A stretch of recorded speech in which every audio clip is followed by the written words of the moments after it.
Why are you running away? He helped her up. She held up one finger while she tried to take in enough air to speak. When she did, she didn't answer his questions. She had questions of her own.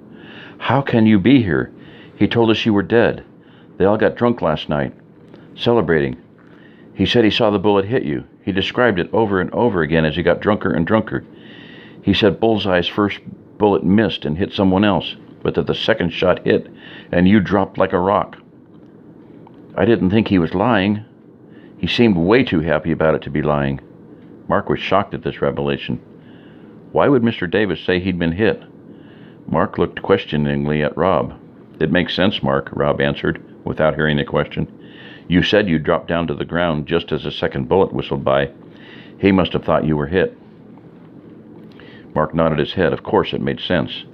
He looked back at Susie. He missed me, Susie. Now why are you running away? It's horrible, Mark.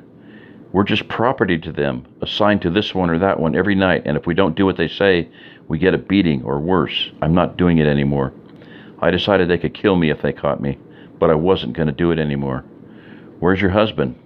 They killed him. One of the cretins wanted me, and Paul stood up and said, over my dead body. The asshole pulled a knife and stabbed him. I remember him laughing in Paul's face and saying, if that's the way you want it, Doc, as he died. Susie buried her hands in her face and started weeping uncontrollably. She was still speaking, but it was impossible to make out her words. Mark could only pat her on the back, a gesture he knew did no good. Mark figured Mr. Davis must have gone off the deep end and was recruiting lowlifes to do his dirty work for him. He must have realized he didn't have enough men to defend the ranch and had to take whatever help he could find. Probably some of them had military training. That's where the foxholes had come from. This Bullseye Susie had mentioned was probably ex-military too. Davis was probably letting his new recruits have their way with the women to try to keep them in line. It didn't make sense that he'd allow them to kill the doctor, Mark supposed it was possible that he was really off his rocker or that he didn't have very good control of his MZB troops. You think? Shut up. All right. After a few minutes, Susie pulled herself together. So many questions were running through Mark's head. He didn't know which one to ask first. He decided he needed to find out about the Watson women. Susie, the woman I thought you were, Debbie Watson, do you know her?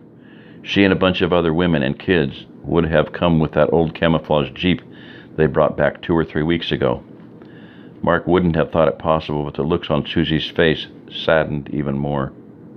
I know who you're talking about, she said despondently. They killed her. She and 2 of the others tried to escape. They caught them and shot all 3 of them in front of everyone to make an example. The other 2 died from beatings for not giving in to the animals. What about all the other women and children who came with them? Susie shook her head. They only brought 5 women back from that raid. They only bring back the young ones. I've heard them say, they tell the men they'll let the women and children go if they give up. They say they are just going to take them long enough to ensure that whoever they're raiding doesn't get any ideas about following them. They take all the women and children and haul them off while the men load up all the supplies. There's less fuss that way, they say. They all cooperate because everybody thinks they're going to be back together with their family. Then when the men finish doing all the work that the cretins want done, they're killed. They also kill all of the older women and the kids they don't want. Most of the women that they bring back are so traumatized after seeing their children and relatives and parents executed, they're little more than zombies. Those Watson women were fighters, though. They wouldn't give up. Mark felt the same intense rage he'd felt after seeing Kurt and Susan murdered. He choked it down. He couldn't afford to lose control out here. Susie, how many of these cretins does Mr. Davis have? She looked at him with a shocked expression. Mr. Davis is dead. Big O killed him right after he surrendered.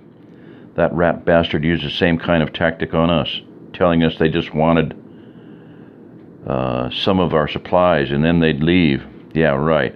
Mr. Davis should never have given in. Big O only had 12 or 13 men with him. Now he has over 75. He had more, but he killed 11 of them when they wanted to break away.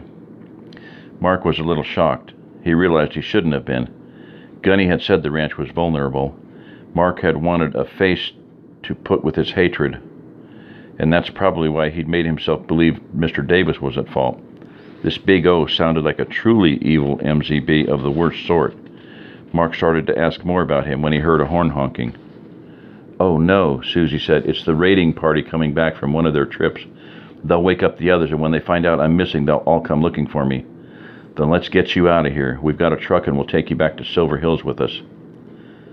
The foursome followed Chaparro's compass back to the truck at a brisk pace. It only took about an hour to traverse the remaining distance.